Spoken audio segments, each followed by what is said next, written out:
श्री स्वामी समर्थ. स्वागत आहे तुमचं स्वामीनिष्ठा या आपल्या यूट्यूब चॅनलवर. स्वामी कृपेने तुमचा आजचा दिवस छान जावो व तुमच्या मनातील सर्व चांगल्या इच्छा पूर्ण होवोत हीच स्वामींचरणी प्रार्थना करते आणि आजच्या या व्हिडिओला सुरुवात करते. तर स्वामी भक्त हो, आपल्या सर्वांच्या सोयीसाठी परमपूज्य गुरुमाऊलींनी प्रत्येक ठिकाणी स्वामी केंद्रे उभे केली.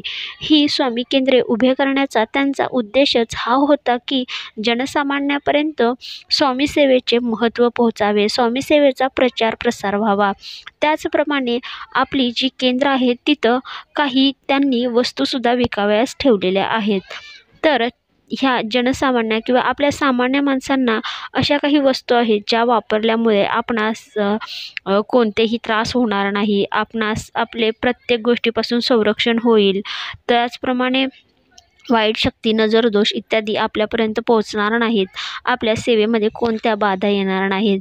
तर ह्या ज्या वस्तू आहेत ह्या आपणास माहीत नाहीत, परंतु आपल्या केंद्रामध्ये अशाच काही वस्तूंची व्यवस्थितरित्या माहिती देऊन त्या आपल्या परमपूज्य गुरुमाऊलींनी आपल्यापर्यंत पोहोचवलेले आहेत. त्यातीलच एक महत्त्वाची वस्तू म्हणजे पांढरीची काठी. तर हीच पांढरी काठीचे काय महत्त्व आहे, ही पांढरीची काठी जवळ ठेवल्याने काय होते आणि गुरुमाऊलींनी याचे काय फायदे सांगितलेले आहेत व आपण ती का विकत घ्यावी याची सविस्तर माहिती मी तुम्हाला या व्हिडिओमध्ये सांगणार आहे. तरी व्हिडिओ शेवटपर्यंत पहा व तुम्ही जर चॅनलवर नवीन असाल तर चॅनलला सबस्क्राईब करा.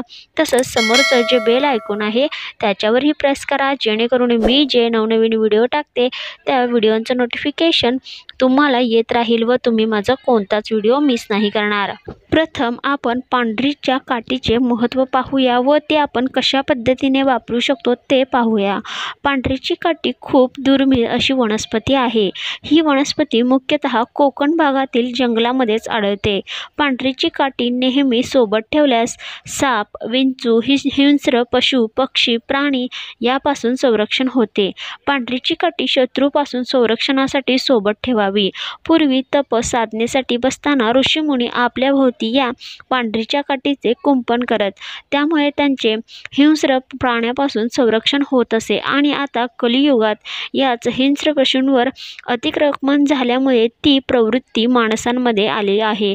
म्हणून आता प्रत्येकाने ही पांढरीची काठी सोबत ठेवणे गरजेचे झाले आहे असे संत महात्मा नेहमीच आपल्या सत्संगामधून सांगतात.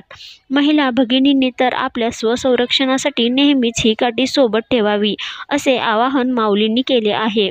पांढरीची काठी आपल्या घराला संरक्षण म्हणून बांधावी, पाळीव पशूंना संरक्षण म्हणून गळ्यात ही काठी बांधावी. तर आता ही काठी कुठे मिळेल व ती कधी बांधावी, कशा प्रकारे बांधावी? तर आपले जवळपासचे जे स्वामी केंद्र आहेत तर तिथं तुम्हाला ही मिळून जाईल. ज्या गळ्यात बांधायची जी काठी असते ती एकदम छोटीशी अशी गोलाकार असते आणि तिला त्यांनी धागासुद्धा दिलेला आहे. तर मी इथं तुम्हाला चित्रसुद्धा देईन. ज्या वेळेला मी आणलेली त्यावेळेला त्याची किंमत फक्त 30 रुपये होती. आता जास्तीत जास्त 40 किंवा 50 रुपये झाले असेल. आणि जी प्रवेशद्वाराला बांधायची आहे ती लांबडी आहे, म्हणजे मोठी, आपल्या बोटा एवढी आहे. तर ती जी आहे जी प्रवेशद्वाराला काठी बांधायची आहे ती अमावस्या किंवा पौर्णिमा किंवा एखाद्या शुभतिथीला तुम्ही तुमच्या प्रवेशद्वाराला बांधू शकता. पण गळ्यामध्ये घालायची जी काठी आहे ती तुम्ही कधीही आणून बांधू शकता. त्याची काही पूजा वगैरे करायची नाही आहे, ती फक्त तिथून घ्यायची आहे, दोऱ्यामध्ये ओवायची आहे आणि बांधायची आहे. तर लहान मुलांना सुद्धा बघा नजर दोष म्हणा किंवा बाकीच्या ह्या दुष्टशक्तींचा प्रभाव म्हणा किंवा पाळीव प्राणी असतात जे ते लहान मुलांच्या अंगावर वगैरे येतात, लहान मुलं घाबरतात. तर त्यासाठी सुद्धा तुम्ही हे करू शकता, त्यांच्या गळ्यामध्ये बांधू शकता. माझ्या मुलीला सुद्धा मी बांधलेले आहे.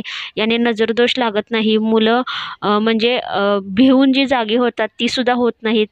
खूप चांगले अनुभव आहेत. मला सुद्धा जेव्हापासून हे पांढरीची काठी गळ्यामध्ये घातलेली आहे तेव्हापासून अशी अनामिक भीती वाटत होती, ती वाटत नाही. एक सकारात्मकता आपल्याबरोबर येते आणि वेगळीच ऊर्जा त्या काठीने आपल्यास मिळते. तसेच तुमच्या घरामध्ये जनावरं असतील, जसं की बघा गाई असतात, म्हैस असते, इतर पाळीव प्राणी असतात, त्यांना जरी तुम्ही आणून बांधली तरीही चालेल. कारण काही वेळा असं होतं की गोठ्यामध्ये साप वगैरे येतात, ते त्यांना चावण्याची शक्यता असते किंवा काही इतर जे गोष्टी आहेत त्यांचासुद्धा त्यांच्यावर परिणाम होत असतो, त्यामुळे त्यांचंसुद्धा सर्व गोष्टींपासून संरक्षण व्हावे म्हणून तुमच्या घरातील पाळीव प्राण्यांनासुद्धा आणून तुम्ही ही पांढरीची काठी आहे ती अवश्य बांधू शकता, किंवा तुमच्या पर्समध्ये जरी महिलांनी ठेवली तरीही चालेल.